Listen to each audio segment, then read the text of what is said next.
Two factors that matter when tracking the coronavirus are number of new cases and total hospitalizations. The number of new, not total cases, is the best way for us to see if there's a spike, flattening, or drop over a certain period of time.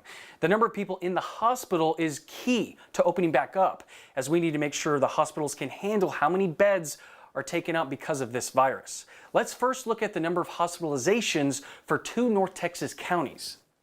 This graph shows you the number of people in the hospital because of COVID-19 in Collin and Tarrant counties. First, let's look at Collin County. Other than 2 days in early April when 30 people were in the hospital and a quick spike in late April, this county has remained consistent with the number of people hospitalized.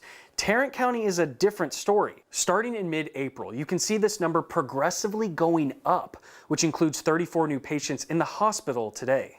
Now let's move over to Dallas and look at the other statistic, the number of new positive COVID-19 cases reported day to day. While Dallas saw a spike going into May, the county has started to see that flattening of the curve health officials talk about. However, phase 1 of reopening happened 13 days ago, so we would likely see if that has any impact in the next week.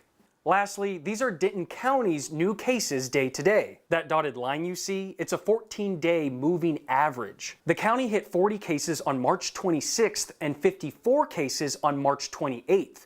Both days were connected to an outbreak at a living facility for people with disabilities. Since that point, Denton County has had 30 or more new cases only 3 times, which is why you see that average declining since early April. As another reopening phase begins on Monday, gyms will be allowed to open with certain guidelines. So we likely won't know until later this month if the trends we showed you today will be impacted in any way.